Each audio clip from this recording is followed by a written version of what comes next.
الصلاۃ والسلام علی رسول الکریم اما بعد فاعوذ باللہ من الشیطان الرجیم بسم اللہ الرحمن الرحیم پڑھیے الصلاۃ والسلام علیک یا رسول اللہ وعلی آلک واصحابک یا حبیب اللہ الصلاۃ والسلام علیک یا نبی اللہ وعلی آلک واصحابک یا نور اللہ نویت سنت الاعتکاف۔ فرمان مصطفیٰ صلی اللہ تعالی علیہ وسلم زینوا مجالسکم بالصلاۃ علی فإن صلاتکم علی نور لکم یوم القیامہ او کما قال صلی اللہ تعالی علیہ وسلم۔ تاجدار کائنات صلی اللہ تعالی علیہ وسلم نے ارشاد فرمایا، اپنی مجلسوں کو مجھ پر درود پاک پڑھ کر آراستہ کیا کرو، تو بے شک تمہارا مجھ پر درود پاک پڑھنا کل بروز قیامت تمہارے لیے نور ہوگا۔ صلو علی الحبیب صلی اللہ تعالی علی محمد صلی اللہ تعالی علیہ وسلم۔ ایک 4 سالہ سید زادہ بچہ سر بازار زارو قطار رو رہا تھا۔ کسی صاحب نے آل رسول کی خدمت کے جذبے سے سرشار ہو کر عرض کی، شہزادے کیا بات ہے؟ اگر کسی چیز کی ضرورت ہو تو حکم فرما دیجیے، ابھی حاضر کرتا ہوں۔ یہ سن کر مدنی منع کے رونے کی آواز اور بلند ہوگی۔ کہا، چاچا جان، اللہ پاک کے غضب اور عذاب الہی کے خوف سے دل بیٹھا جا رہا ہے۔ ان صاحب نے شفقت سے عرض کی، شہزادے آپ بہت ہی کم سن، چھوٹے ہیں، ابھی سے اتنا خوف کیسا؟ اطمینان رکھیے، بچوں کو عذاب نہیں دیا جائے گا۔ یہ سن کر بچے کا خوف مزید نمایاں ہو گیا اور روتے ہوئے بولا، چاچا جان، میں نے دیکھا ہے جب بڑی لکڑیوں کو آگ لگائی جاتی ہے تو ان کو آگ نہ لگے تو چھوٹی چھوٹی لکڑیاں پہلے رکھی جاتی ہیں تو ان کو پہلے آگ لگتی ہے، ان کے ذریعے آگ کو بھڑکایا جاتا ہے، پھر وہ آگ بڑی لکڑیوں کو بھی پکڑ لیتی ہے۔ یہ دیکھ کر میرے دل بیٹھا جا رہا ہے، کل بروز قیامت جہنم کے اندر جب ابو لہب، ابو جہل جیسے بڑے بڑے کافروں کو ڈالا جائے گا تو اس آگ کو بھڑکانے کے لیے مجھ جیسے چھوٹے بچوں کو نہ ڈال دیا جائے۔ خوف خدا تو دیکھیں، اور یہ چھوٹا سا بچہ تھا کون؟ یہ چھوٹا سا بچہ آل رسول اور آل رسول کا چشم و چراغ امام باقر کے صاحبزادے امام جعفر صادق رضی اللہ تعالیٰ عنہ تھے، جن کا آج عرس مبارک ہے۔ امام جعفر صادق امام باقر کے صاحبزادے ہیں، امام باقر امام زین العابدین کے صاحبزادے ہیں، اور ان کے صاحبزادے امام موسیٰ کاظم، جس سے کاظمی سیدوں کا سلسلہ چلتا ہے۔ آج کے درس میں انہوں نے اپنے صاحبزادے کو جو نصیحتیں کی ہیں اس کو بھی ہم سنتے ہیں، تو ذرا غور تو کریں کہ کتنا زیادہ خوف خدا۔ عمر کتنی ہے؟ 4 سال۔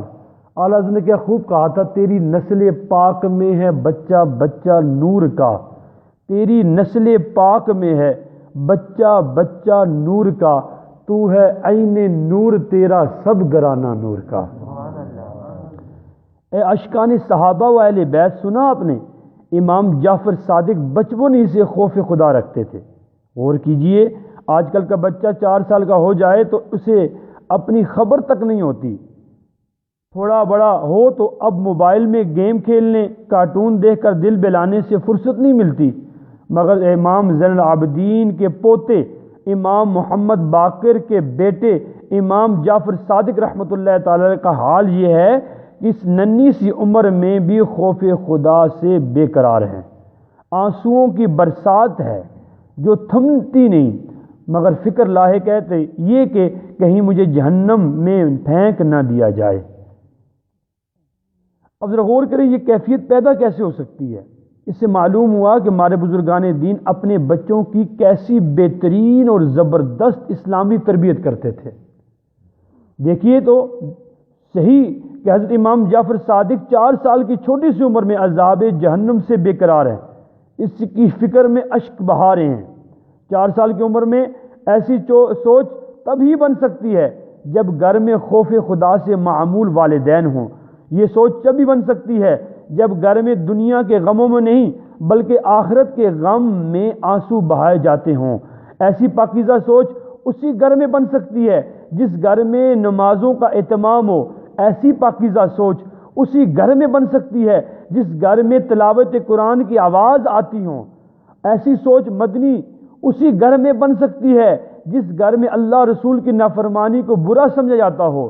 ایسی سوچ اعلیٰ اسی گھر میں بن سکتی ہے جس گھر میں پردے کا اہتمام ہو۔ ایسی اچھی سوچ اس گھر میں بن سکتی ہے جس گھر میں جھوٹ سے نفرت اور سچ بولنے کو اچھا سمجھا جاتا ہو۔ اسی سوچ کا اثر تھا کہ حضرت امام جعفر صادق بچپن ہی سے خوف خدا سے سرشار تھے۔ ان کی یہ شان ہے کہ انہیں دیکھ کر دوسروں میں بھی خوف خدا پیدا ہو جاتا تھا۔ آج ایک بڑی پیاری آپ سے حکایت ملتی ہے۔ امام داؤد تائی بہت بڑے محدث گزرے ہیں۔ ایک مرتبہ سیدنا داؤد تائی رحمۃ اللہ تعالی علیہ نے حضرت امام جعفر صادق کی خدمت میں حاضر ہو کر عرض کی، آپ چونکہ اہل بیت میں سے ہیں اس لیے مجھے کوئی نصیحت فرمائیں، لیکن وہ خاموش رہے۔ جب آپ نے دوبارہ عرض کی، اہل بیت ہونے کے اعتبار سے اللہ پاک نے آپ کو جو فضیلت بخشی ہے اس لحاظ سے نصیحت کرنا آپ کے لیے ضروری ہے۔ یہ سن کر امام جعفر صادق رحمۃ اللہ تعالی علیہ نے فرمایا، مجھے تو خود یہ خوف لائق ہے کہیں قیامت کے دن میرے جد اعلیٰ آل رسول اللہ صلی اللہ تعالی علیہ وسلم میرا ہاتھ پکڑ کر یہ نہ پوچھ لیں تو نے خود میری پیروی کیوں نہیں کی۔ یہ ساری خوف خدا کی کیفیت تھی۔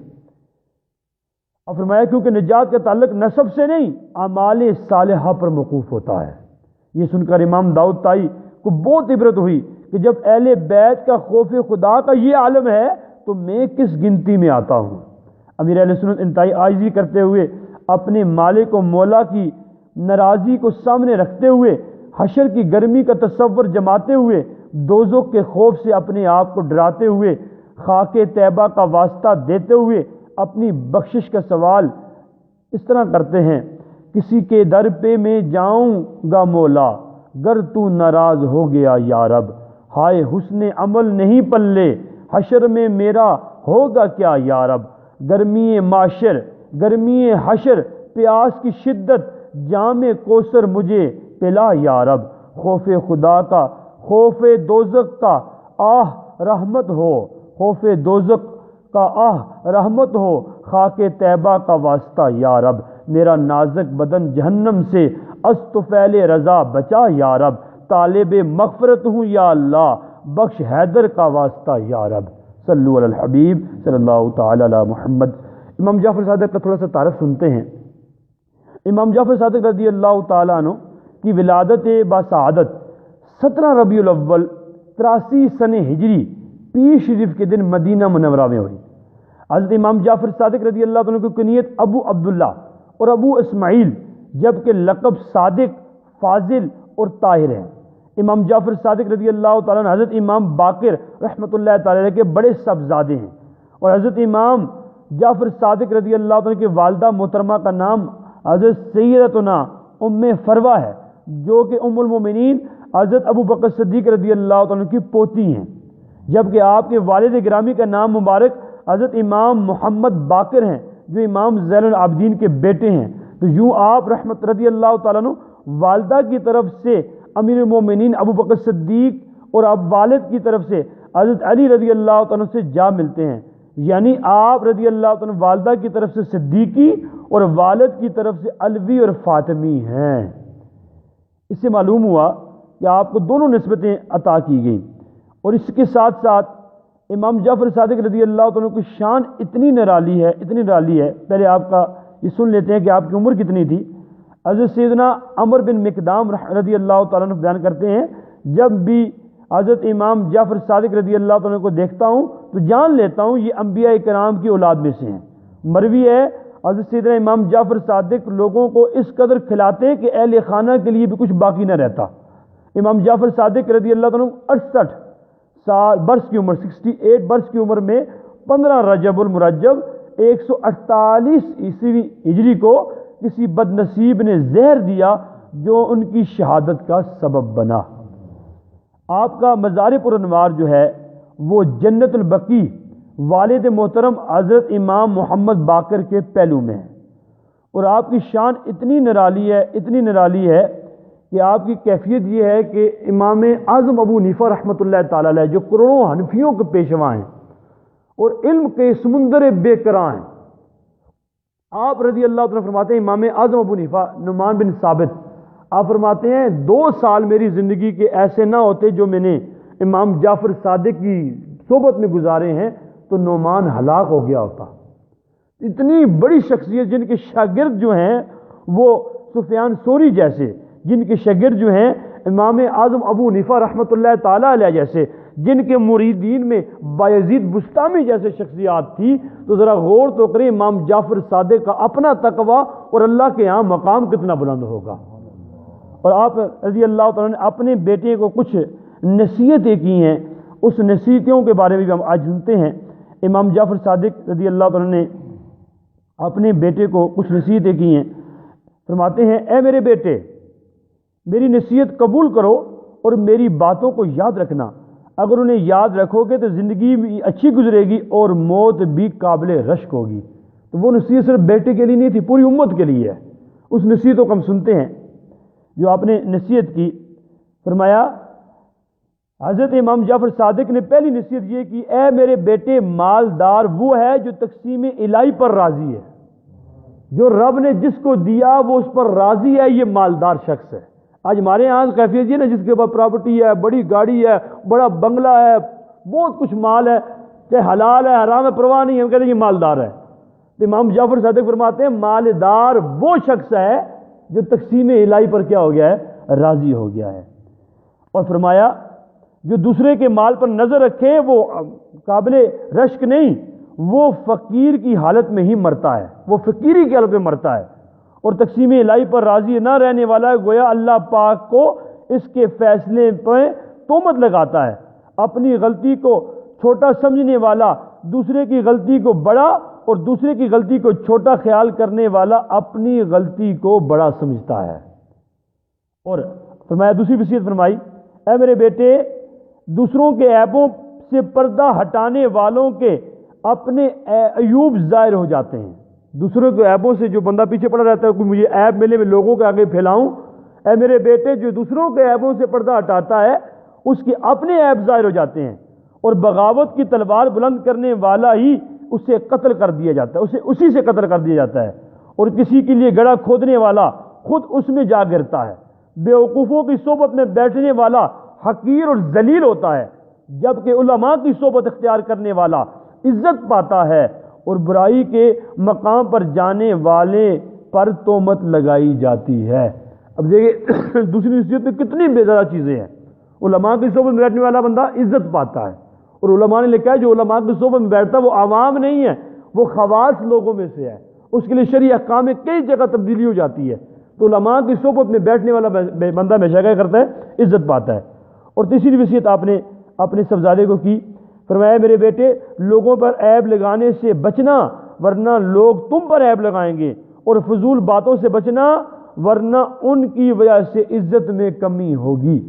اور چوتھی وصیت فرمائی، فرمایا میرے بیٹے، حق بات ہی کہنا، خواہ تمہارے حق میں ہو یا خلاف، کیونکہ مذمت کا سامنا تمہیں اپنے دوستوں کی طرف سے ہی کرنا پڑے گا۔ اور آپ نے پانچویں نصیحت فرمائی، اے میرے بیٹے، قرآن پاک کی تلاوت کرتے رہنا، اسلام کو عام کرنا، نیکی کا حکم دینا، برائی سے منع کرنا، جو تجھ سے تعلق توڑے اس سے رشتہ جوڑنا، جو تم سے بات نہ کرے تم اس سے بات کرنے میں پہل کرنا، جو تم سے مانگے اسے عطا کرنا، چغل خوری سے بچنا، یہ دلوں میں بغض پیدا کرتی ہے، اور لوگوں کے عیوب کے درپے نہ ہونا، کہ یہ چیز خود کو مذمت اور تہمت کا ہدف بنانے کے قائم مقام ہے۔ آخر میں فرمایا چھٹی نصیحت، فرمایا اے میرے بیٹے، اگر ملاقات کی تمنا ہو تو نیک لوگوں سے ملنا، نافرمانوں سے نہ ملنا۔ نافرمان اس چٹان کی طرح ہیں جس سے پانی نہیں بہتا، ایسے درخت کی طرح ہیں جو سرسبز و شاداب نہیں ہوتا، ایسی زمین کی مثل ہے جس پر گھاس نہیں اگتی۔ تو پتہ چلا جب ملنے کا دل ہو تو نیک لوگوں سے ملنا، نافرمانوں سے نہ ملنا۔ آگے فرمایا امام جعفر صادق نے اپنے بیٹے کو کیوں وصیتوں کا خلاصہ یہ ہے کہ مالدار وہ ہے جو تقسیم الہی پر راضی ہو، دوسروں کے عیب چھپائے جائیں، علماء کی صحبت میں بیٹھا جائے، لوگوں پر عیب لگانے سے بچا جائے، ہمیشہ حق بات کہنی چاہیے، قرآن پاک کی تلاوت کرنے، اسلام عام کرنے، نیکی کا حکم اور برائی سے منع کرنے، تعلق توڑنے والے سے تعلق رکھنے، مانگنے والے کو عطا کرنے، چغل خوری سے بچنے کی کوشش کرنی چاہیے، نیک لوگوں سے ملنا چاہیے اور بروں سے دور رہنا چاہیے۔ اللہ تعالیٰ کی بارگاہ میں دعا ہے اللہ تبارک و تعالیٰ ہماری یہ حاضری ان کی بارگاہ میں قبول فرمائے، ان نصیحتوں پر ہمیں بھی عمل کرنے کی توفیق عطا فرمائے۔ انہوں نے یہ نصیحت فقط اپنے بیٹے کو نہیں کی، اپنے بیٹے کو کر کے پوری دنیا کو بتا دیا ہے۔ اچھی زندگی گزارنا چاہتے ہو، دنیا میں عزت پانا چاہتے ہو، مرتے وقت اسلام کی دولت لے جانا چاہتے ہو، قبر میں سوالات میں آسانی چاہتے ہو، قیامت کے دن اللہ کی بارگاہ میں سوال کر کے شفاعت پانا چاہتے ہو، حضور کی شفاعت پانا چاہتے ہو، تو ان نصیحتوں پر جو عمل کرے گا اس کی دنیا بھی اچھی ہو جائے گی، اس کی قبر بھی اچھی ہو جائے گی، اس کا حشر بھی اچھا ہو جائے گا اور جنت میں حضور کا پڑوس بھی نصیب ہو جائے گا۔ اللہ تبارک و تعالیٰ ان ساری نصیحتوں پر ہمیں عمل کرنے کی توفیق عطا فرمائے اور ہمیں اہل بیت اور صحابہ کرام کا ادب کرنے کی توفیق عطا فرمائے، عاشق صحابہ اور عاشق اہل بیت بننے کی توفیق عطا فرمائے۔ آمین بجاہ النبی الامین صلی اللہ تعالی